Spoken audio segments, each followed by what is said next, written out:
जय हिंद सभी को। This is lecture number 4 of thermodynamic and kinetic aspects of metal complexes, and this is the last lecture of this unit. So let us start the topic number of 1 of this lecture: mechanism of nucleophilic substitution in a square planar complexes.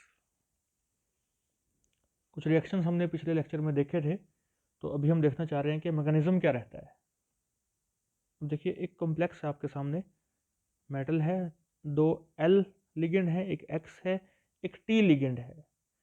Y is the ligand that is the attacking ligand. ठीक है, empty PZ orbital of metal पर attack करेगी और metal के साथ bonding करेगी।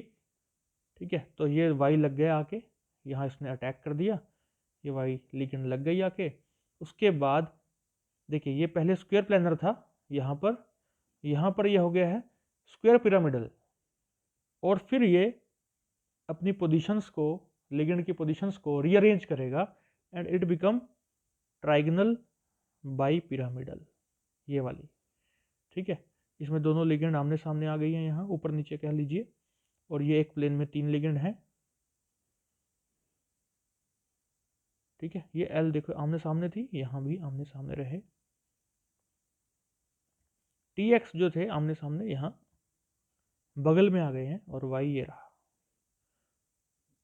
अब यहाँ से ये क्या करेगा, पहले Y टॉप पर थी, कैपिंग पोजीशन पर थी, अब ये X को ले गया, बाकी क्या हुआ, L सामने आमने सामने है अभी भी, और T X आमने सामने थे ना पहले, अब T Y आमने सामने है। X टॉप पर चला गया, कैप वाली पोजीशन पे चला गया है, एक तरह की कैप बनती हुई नजर आ रही है। ठीक है, तो यहाँ से फिर ये X रिमूव हो जाएगा, बाहर चला जाएगा, हमारे पास ये कॉम्प्लेक्स बन गया। X हट गया है, लास्ट में Y लग गया है। तो आपने देखा, स्क्वायर प्लेनर से स्क्वायर पिरामिडल, फिर TBP ट्राइगोनल बाई पिरामिडल, फिर से स्क्वायर पिरामिडल, और लास्ट में फिर से स्क्वायर प्लेनर कॉम्प्लेक्स बन गया। तो ये है पूरा इसका मैकेनिज्म, जो कि पूछा जा सकता है आपसे 3 मार्क्स में। So you must know this mechanism.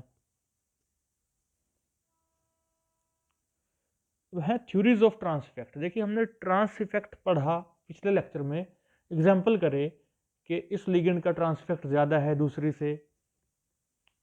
हमने वो सीरीज देखी थी, trans directing series, trans effect series कहते हैं। अब हम बात करने जा रहे हैं थ्योरीज की, जो एक्सप्लेन करती हैं कि ट्रांस इफेक्ट होता कैसे है, कैसे लिगेंड अपने सामने वाली को बाहर निकालने का काम करती है। तो वो थ्योरीज, ये जो आपके सामने हैं, 2 थ्योरीज हैं, वो एक्सप्लेन करने का काम करती है कि ट्रांस इफेक्ट असल में होता कैसे है। आइए देखते हैं। देखिए, एक कॉम्प्लेक्स लिया है यहाँ पर, ये वाला प्लेटिनम है बीच में, x x x x. Platinum के पास कुछ चार्ज है, प्राइमरी चार्ज बोल देते हैं उसको। उसने क्या किया, यहाँ डाइपोल इंड्यूस कर दी, यहाँ कर दी, यहाँ कर दी, यहाँ कर दी, यहाँ कर दी, चारों तरफ एक्स है। तो इसका डाइपोल इस एक्स से कट गया, इसका एक्स का इस एक्स से कट गया, तो अल्टीमेटली नेट 0 डाइपोल रहा, कोई फर्क पड़ने वाला नहीं है इस पर।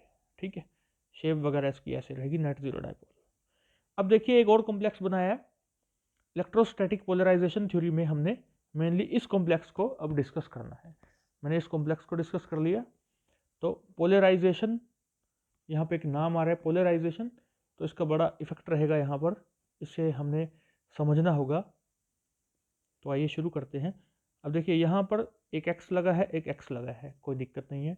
यहाँ लेकिन एल लगा है, यहाँ एक्स लगा है, और एल को हम मान के चलेंगे कि एक बड़ा लिगेंड है। ये एक बड़ा लिगेंड जो होता है, उसकी पोलराइजेबिलिटी ज़्यादा होती है। ठीक है, तो एल की पोलराइजेबिलिटी ज़्यादा है, यानी कि डिस्टोर्ट ज़्यादा हो सकती है, कर सकती है। तो देखते हैं कैसे सब कुछ होगा। तो प्लेटिनम पे पहले चार्ज था प्लस का, उसकी वजह से सभी पर डाइपोल बन गई, एक्स और एक्स की डाइपोल आपस में कैंसिल कर देगी, कोई फर्क नहीं पड़ने वाला। यहाँ पे भी डाइपोल बना, यहाँ पर भी डाइपोल बना। L is a large ligand, तो पोलराइजेबिलिटी ज़्यादा होगी। ये बदले में इस प्लेटिनम पर भी डाइपोल बना देगी। एल क्या करेगी, पहले तो खुद डाइपोल क्रिएट हो गया उस पर प्लेटिनम के चार्ज की वजह से, बाद में इसने प्लेटिनम पर भी डाइपोल बना डाला। यानी कि यहाँ पॉजिटिव दिखाई दे रहा है आपको, यहाँ नेगेटिव दिखाई दे रहा है। तो ये नेगेटिव है, पॉजिटिव है, ठीक है, अच्छी बात है, अट्रैक्शन होगी, पॉजिटिव चार्ज प्लेटिनम का थोड़ा कम होगा, ये बॉन्ड जो है, ये वाला जो बॉन्ड है, ये वाला बॉन्ड स्ट्रॉन्ग होगा, PTL बॉन्ड स्ट्रॉन्ग हो जाएगा। ठीक है, लिगेंड इसके पास आएगी L। अगर ये स्ट्रॉन्ग होगा, ये पॉजिटिव चार्ज कम होगा, तो यहाँ देखिए दूसरी तरफ नेगेटिव नेगेटिव साथ में आ गए हैं, यानी कि ये बॉन्ड लंबा हो जाएगा। PTX बॉन्ड ये वाला लंबा हो जाएगा बच्चों, लेंथी हो जाएगा, इसकी लेंथ बढ़ जाएगी। और हमें पता है कि अगर लेंथ बढ़ती है, बॉन्ड लेंथ अगर बढ़ती है, तो वो वीक हो जाता है बॉन्ड, यानी कि इस बॉन्ड को तोड़ना आसान होगा। ऐसी कंडीशन में जब ये कमज़ोर हो जाएगा, कोई बाहर से दूसरा लिगेंड अगर आसपास है, अटैक कर सकता है। ठीक है, आम जिंदगी में भी आप देख लीजिए, अगर कोई देश कमज़ोर था पहले ज़माने में, और आज भी ऐसा ही है, तो दूसरे कोई देश उस पर हमला कर देते थे, आज भी इसी ताक में रहते हैं। ठीक है, तो बिल्कुल जैसा हमारी ज़िंदगी में हो रहा है वैसा यहाँ है। अगर ये बॉन्ड लंबा हो गया, ठीक है, लेंथी हो गया, तो कमज़ोर हो जाएगा, और कमज़ोर हो गया तो बाहर से लिगेंड अटैक कर सकती है, इसको बाहर का रास्ता दिखाया जा सकता है, वाई इस पर लग जाएगी आकर। ठीक है, तो ये थी कंप्लीट थ्योरी। जो मैंने बोला अपने शब्दों में आप लिख दीजिएगा, जो मैंने बोला। ठीक है, अब थोड़ा सा मैंने यहाँ लिख भी रखा है, देखिए पोलराइज्ड या डिस्टोर्टेड लिगेंड है L, ज़्यादा पोलराइजेबल है, ऐसी कंडीशन में इसको भी पोलराइज कर देगी, इसलिए हमने लिखा पोलराइज्ड और डिस्टोर्टेड मेटल। इसकी शेप मैंने थोड़ा लंबी दिखा रखी है, डिस्टोर्टेड दिखा रखी है। ठीक है, बाकी फिर भी सर्कुलर गोल दिखा रखे हैं, लेकिन ये दोनों मैंने डिस्टोर्टेड दिखा रखे हैं। Attraction of X for platinum reduce हो जाएगी। तो यानी कि जो जो मैंने आपको एक्सप्लेन किया, आपने वही अपने शब्दों में लिख देना है, आप बुक से पढ़ सकते हैं। ठीक है, एग्जाम्पल, मैंने C2H4 लिया, Cl Cl Cl लिया, ये दोनों आपस में कट जाएंगे, यहाँ डाइपोल बना, ये इस पे डाइपोल बनाएगा, ये बॉन्ड लंबा हो जाएगा। ठीक है, this trans PTCl bond is longer than cis bonds. ठीक है, ये वाला सिस बॉन्ड है, ये भी सिस है, ये ट्रांस है, ये ट्रांस है, तो ये वाला लंबा बॉन्ड हो जाएगा, लेंथी हो जाएगा, वीकर हो जाएगा, टूट जाएगा आसानी से। ये सिस बॉन्ड है, ये छोटे रहेंगे। ठीक है, ये बताना चाह रहे हैं आपको। नेक्स्ट है पाई बॉन्डिंग थ्योरी। ठीक है, पाई बॉन्डिंग थ्योरी में हम देखते हैं अभी,